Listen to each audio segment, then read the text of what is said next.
So it's Nadia from Editor Magazine chatting with John Wozniak from Marcy Playground. Absolute pleasure, John. Thank you so much for taking the time to chat with me today.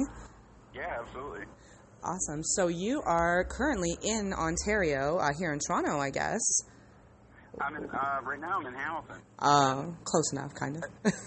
Compared to where you usually probably are. It's a 30-minute drive. I was living in Toronto for many years, but the last 2.5 I've been in Hamilton. Oh, wow. So what brought you to Canada? You're originally from the U.S.? Yeah.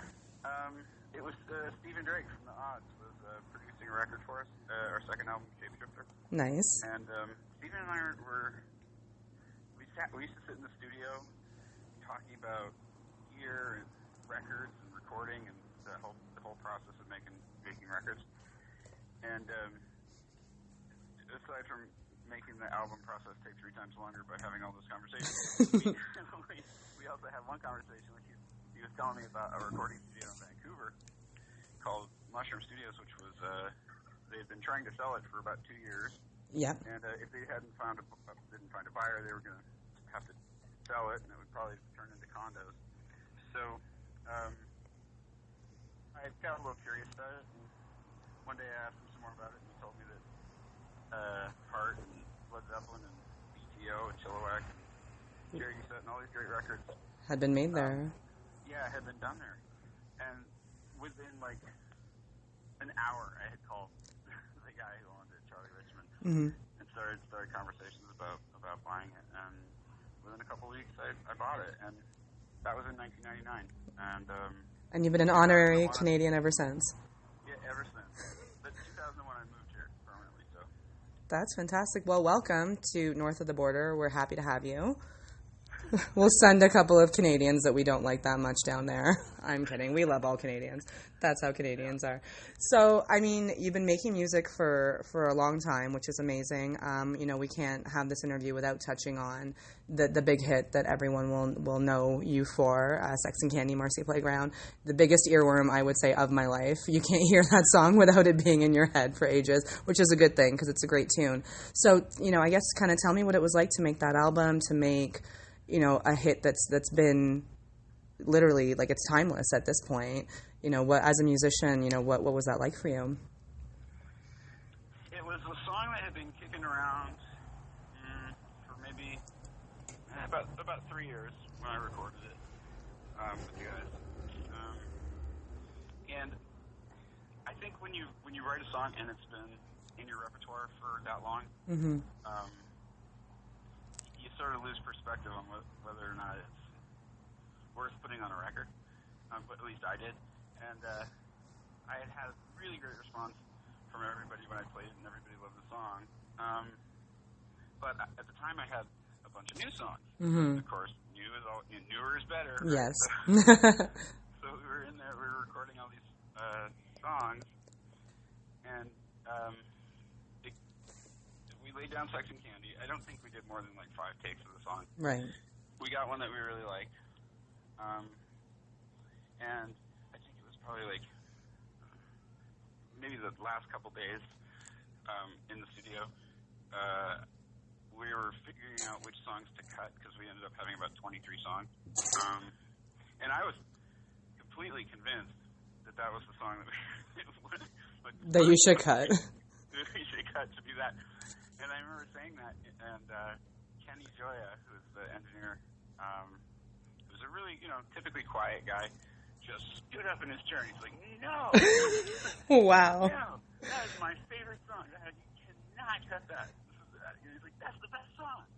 Oh my gosh. I was so shocked by that response. I'm like, okay, I guess we got to keep it. Definitely can't argue with a response like that.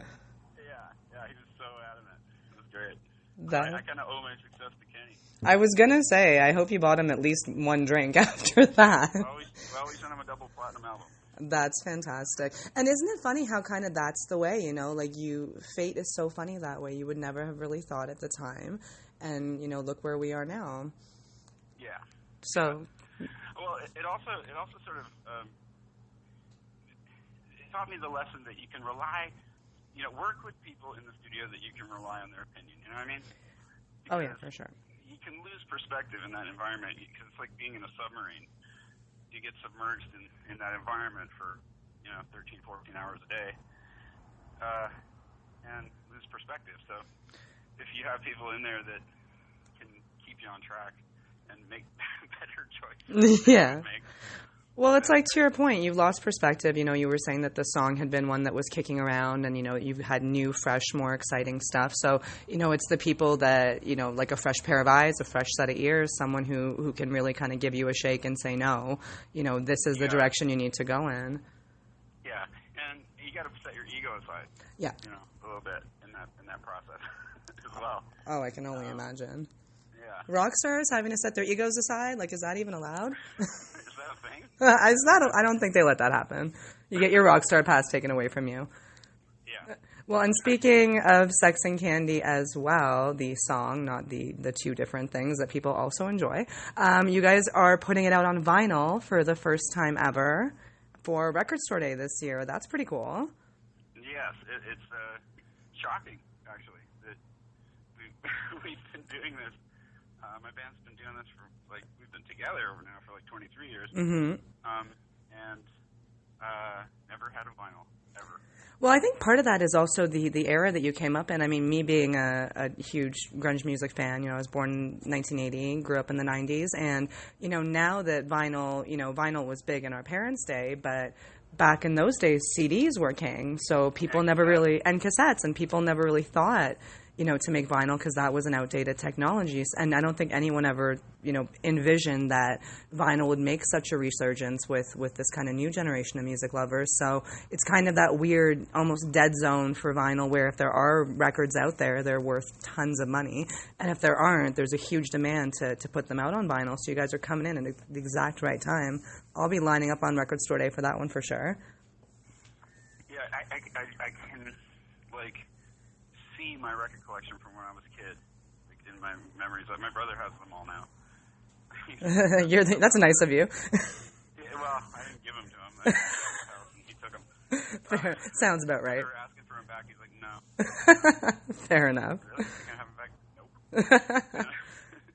But yeah, I can still picture it, and every time I would look at it, it just sucked me in. Yeah. And I could not look at my record collection without walking over to it, picking something up, putting it on the turntable, and then going about my business, whatever my day was going to have if I was at home, right? Yeah. And I just don't do that anymore. My music collection is not visible. No, it's digital. On my phone or on my computer. Yep. It doesn't take up, a giant shelf in my living room anymore. And there's no physical act to it. I mean, that was the big thing for me when I started getting into vinyl again. It's a ritual. It's tactile.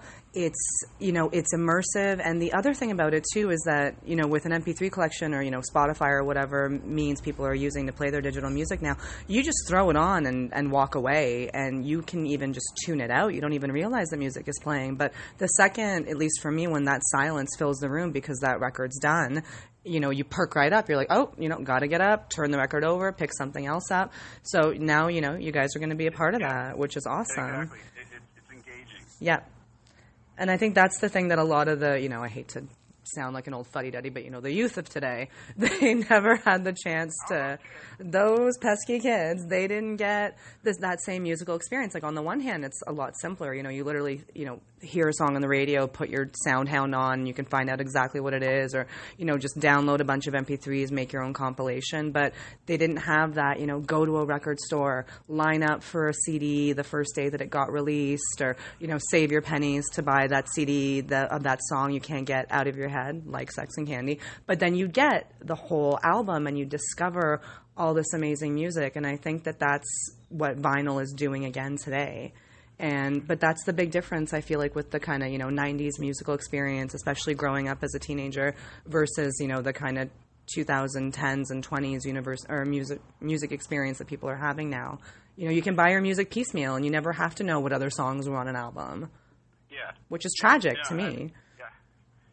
Exactly. It's singles based. Yeah. And you can, although I have to say, it is good for artists because instead of having to, store up 20 songs, write 20 songs and, store up a a bunch of money Mm-hmm. to go into a recording studio and make a record and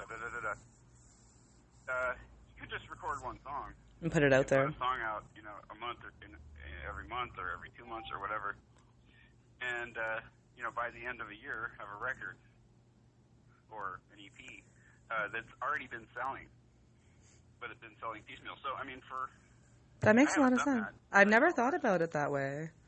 Yeah, so it's quite good for artists because they can space it out a little bit better. They can sort of develop more of an interest from fans wondering what's next. Yeah, kind of drum up that excitement that way. Yeah. Wow. So there are some positive aspects to it, but that said, there's nothing like discovering music in a record store. Oh, yeah. And I don't think that there is that record store experience anymore. No, I remember buying albums just because I liked the cover. Yes. And it was the cheap bin, the blowout bin.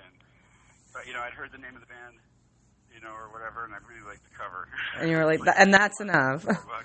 Yeah. Well, and that's it. And that doesn't I mean, I don't know if you know, but it was Rex Manning Day on the weekend, and from Empire Records, and I don't think that there is that record store experience, like, to the degree that movies needed to be made about it. Kids working in a record store, people going in and having listening to albums on headphones in a record store to see if you wanted to buy it. Like, none of that is a thing anymore. I'm clearly just super nostalgic for the 90s, and I'm having a hard time. I just want to go back. Well, and I mean, you came up kind of in that time musically as well, but you've been doing a lot more since then. I mean, I keep talking about the 90s, but it's not like Marcy Playground stopped just because the 90s ended or you stopped making music. So tell us being, me and my readers, what has been going on musically for you since that seminal hit made everything amazing? Well, there were five records, so 4 other Marcy albums. Mm-hmm. That's right. Well, 6, I guess, including a remixes album that we did with the website Indaba, right. IndabaMusic.com, which was people from all over the world downloaded the root tracks of our songs from an album that we put out a few years ago, and they remixed them, and we got like 150 submissions, which is a lot. That's very cool. Yeah, remix, that's quite a lot. And then we ended up putting out the record and giving them royalties on it. That's a brilliant concept. Yeah, it was really fun. And the record's killer. There's some unbelievable remixes that these people did. I mean, then we got them from Australia, from Africa, from Europe. It's amazing. But other than that, I've been doing a lot of production. Cool. Working on other people's records, mostly Canadian artists. I worked a bit with Trevor Hurst from the Online Crud. Very cool. Yeah, I worked on his solo record. And Crossley Hunter, which is a band from around my area. Mm-hmm. And, oh man, there's just lots and lots. A lot of them. From APE, the Primitive Evolution, the Toronto band. That's right. I know them very well. They're really, really nice people. Yep. So, yeah, their last record, I produced that. And, I mean, there's been a lot. And I like to find, and Stabilo, did their big record. Right. The one with everybody. Yeah. So there's You've been keeping busy, in other words. Yeah, there's a lot of music out there that's not mine that I fall in love with. I want to help people put it on a record. That's fantastic. What does it feel like kind of to be, on either side, I guess, of the glass wall in the studio, like from the production side versus the making music side? Do you have a preference for one, or is it just kind of timing? Like of what opportunity? I don't have a preference for one, but I can tell you this for sure, and that is that being on the performing side of the window helps me when it comes time to be on the engineering producing side of the window, because I know how stressful it can be for an artist when the red light goes on. It's time for them to perform, and I have a pretty good sense of how to make them feel comfortable and have fun and dig deep for where the creative juice that's going to make this piece work. Mm-hmm. So And that's because I had the benefit of, Stephen Drake from the Aunts, who was a great producer, working with me, and he made me feel comfortable. And he'd come in and light candles, and just make it super romantic. Yeah, well, absolutely. Just a little wine, yeah. But no, he'd make you comfortable, and he'd have all these great things to say right before he'd hit record, love yourself. Love yourself. Just put you in that super happy zone. Yeah, exactly. And it's like, oh, wow, I feel good now. I do love myself. Let's make some music. Permission. That's phenomenal. So now you're kind of paying it forward, the positive production experience you've had. It sounds silly, but that kind of stuff is, it's valuable for, enhancing the mood of the artist. But also, I like collaborating. It's a great experience to collaborate on music. Oh yeah, for sure. And I mean that I think too is the benefit of being a flexible musician who you work well in a band. You've done the solo thing, and now you can be on both sides of the recording studio. You've kind of developed a skill set that really gives you the opportunity to collaborate in a lot of different functions, in a lot of different ways. So that's awesome. Definitely going to look for your music that you've produced as well as made now too. Yeah, absolutely. That's awesome. Some great stuff. The Weekend from London, Ontario. That was a fun record to make. That's awesome. You're naming literally all the places that I've been throughout my childhood as you're going through. I went to school there. And speaking of places in Ontario, you are doing a little Ontario tour. Tell me a little bit about that. Yeah, at the end of this month, starting the 21st or the 22nd, there's I think it's 5 shows. It's 4 or 5. Hint, it's 4. And it's just me, but I'm doing a Marcy Playground songs review. Oh, cool. And, there's a show in Tiltonburg, there's a show in Ottawa, there's a show in Toronto. Nice. And there's a show in London. Mm-hmm. And there's probably one more that I'm forgetting. Windsor. What? Windsor. Windsor. And, so... We're going to play some cool tunes. Yeah, I mean, it's a way to sort of get back into the swing and connect with some bands around here before I hit the road at the beginning of May for this big tour with Dishwalla and Fuel. Talk about nostalgia. Oh, my gosh. Are you guys going to be coming to Toronto on that tour? I don't know. Put in a good word. I know it's a very long tour, and I know that it's going from beginning of May to the middle of August. Oh, wow. And some of the dates aren't fully booked yet, so probably. That would be awesome. People are really kind of capitalizing on that, a lot of bands are teaming up. I know Smashing Pumpkins came down last year with somebody. The year before I saw Soundgarden, 9 Inch Nails. And I mean, again, as a 90s music lover, I thank you and, your musician cohorts for remembering us and their fans that are now grown up and still want to see them, create amazing music live, because some of us may not have gotten the chance to see bands like yours in their heyday. So I think it's really incredible that, you're taking the time and making the effort to get on stages again and give the fans what they want. It's doing more for us than it is for you. Well, I certainly hope so. Yeah, how does that feel? I mean, you're literally getting a second, not even a second chance, but it's just kind of a nice revival and a resurgence. What is that like to be able to play that music again? Is it boring or is it awesome? What's it like? No, it's not boring. It's, I mean, I wrote it and put it on records because I love it. And the thing that I love the most is that I have a band that I love. I mean, I love my guys. We're brothers, and I don't get to see them, and I don't get to see our crew guys. And well, you almost live in different places, right? Yeah, we do. Yeah, they're in New York, and some of our crew is in North Carolina, and spread out. So, whenever we get together and play and do a tour, it's like a big long family reunion. It's great. Oh, that's so nice. Honestly, that makes me really happy to hear, because I wonder sometimes. Because, bands who were bigger in that kind of heyday, you're playing the same songs over and over and over again, and it kind of, I feel guilty as a fan wanting to hear those old songs because, I assume that bands want to play their newer stuff or create newer stuff, so it's honestly really nice to hear that it does make you as happy to play it as it does for people like me to hear it. Yeah, man. I mean, Frank Sinatra would roll over in his grave if all musicians, all they did was play the new stuff.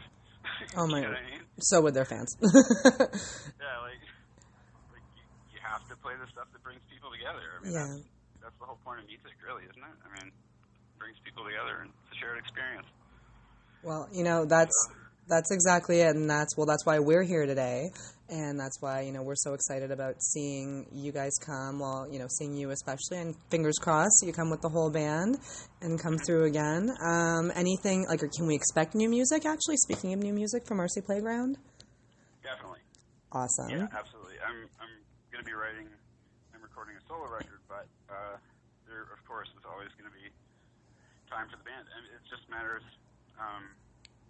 What their time is, I mean, getting everybody together. Both of my guys have kids now. Yeah. And they're married, and it's hard to rock star with boring. So I gotta work around. You gotta work around their boring lives. Fair enough. Well, fingers crossed that'll come soon. So one last thing I wanted to touch upon, the name of the magazine is Addicted. It stemmed from my business partner and best friend's experience with addiction and, his kind of coming out the other side. And I know that that's something that you've dealt with as well. So I guess kind of, twofold, if you had any, kind of advice or words of hope for people who are dealing with addiction or have loved ones that are dealing with addiction, is there anything that you would say kind of based on your own experience?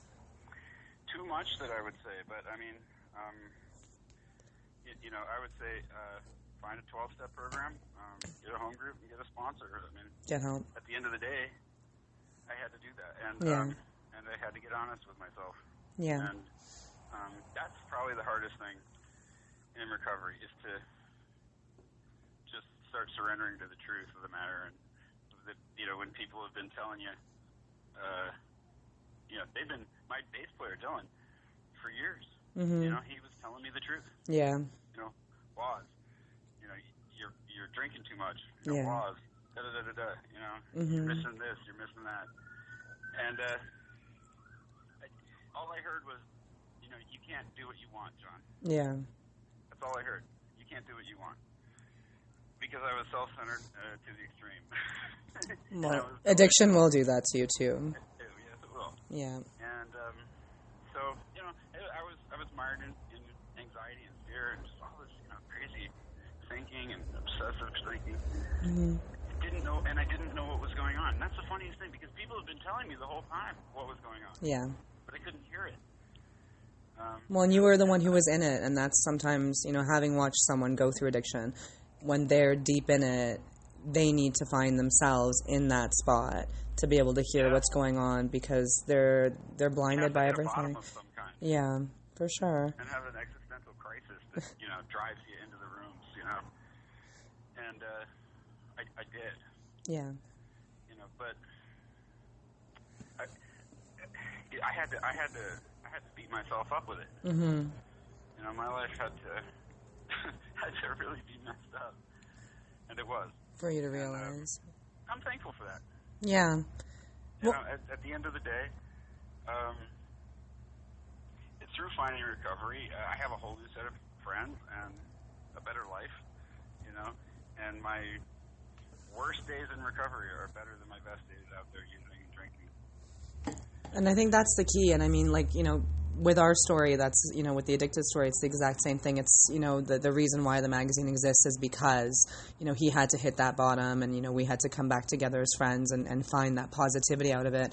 And it sounds like that's exactly what you did as well. You've come out the other end, you found a much better life for it, and you've got much better experiences for it. So then, coming full circle to, to talk about why we call the magazine Addicted, it's about those positive addictions and driving that addictive energy into things that can bring you happiness and, can do great things. So what would you say is your positive addiction then? I actually, I mean, I have hobbies. Yeah. And I think that I have to watch and be careful. Yeah. That even my hobby, because I can turn anything into an addiction. Drugs and alcohol, Yeah. I can turn anything into that. So I do have to be a little bit careful. Mm-hmm. Because if I start taking something a little too seriously or become too obsessive about it, you're almost kind of back where you started. I am, because I'm avoiding. Yeah. I'm sort of turning away from other things in my life that need attention, and things that I don't necessarily want to look at or deal with. Yeah, and that's definitely not positive in the way of addiction. No. So it's not really whether the thing that I'm obsessing on or addicted to is positive or negative. It's how am I handling that thing? Mm-hmm. Am I handling that thing in a positive or a negative way? For example, like if I drank like a normal human being, which I don't because I can't. Yeah. That can be a healthy situation for somebody. Yeah, for sure. But that's not how I do things. I have the disease of more, and I just need more. Well, I can't have one. And there's a positivity even in just recognizing that, and I think that's the biggest thing that comes with recovery and, with any addiction, whether it's, like there's lots of different good things that can turn into bad, to your point, but it's understanding your own limits and, understanding, exactly like what you said. What is it that you're avoiding something, or is this now something that's fulfilling you in a way that is positive? Or is it that you're just focusing on something else? Yeah. Yeah, no, I've found in my life it can absolutely be both. It can be something that is positive, that is fulfilling me, until it's too much. That I completely take to the extreme. Wow. So I have to be mindful of that, and that's key. Yeah, and I have to make sure that I'm contributing to the welfare of others, and that is what recovery for me is all about. It's clean house, trust God, help others. Mm-hmm. That's it. And I help. I sponsor people now. And I'm in the meetings, and I take my recovery as serious as I took my use of my drinking. So that's truly coming full circle. No, and it's important. And I love that you say that too, like aiding in the welfare of other people. That's something that I'm very passionate about and that we are passionate about at Addicted as well. So if I may give you a positive addiction, I will say that that's definitely a good one. If you can take your energy and help others, everything that I try to do, especially with the magazine, I try to make sure that there's some sort of a feel-good or a give-back function to it. So I have mad respect for that's something that you do as well. Yeah, it's a feeling that I've never had before, and that feeling of usefulness.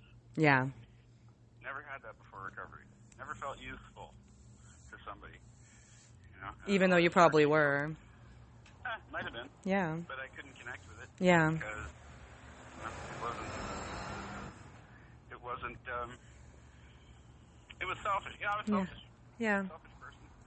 And that was never top of mind to help somebody else. I mean, it was if there was an emergency, of course. But, yeah. But to, seek out helping people. But now you changed my life. That's fantastic. Well, that's awesome. I'm happy that you're happy. I'm happy that you're touring. I'm happy that you're making more music. And fingers crossed that you will come into my town with the full band very, very soon. Thank you so much, John. May I call you Woz? Is that allowed? Yeah. Thanks, Woz. This was so much fun. I really appreciate you taking the time, and I think my readers will as well. You are awesome, and keep doing what you're doing. Thank you, Nadia. That's great. Thanks so much.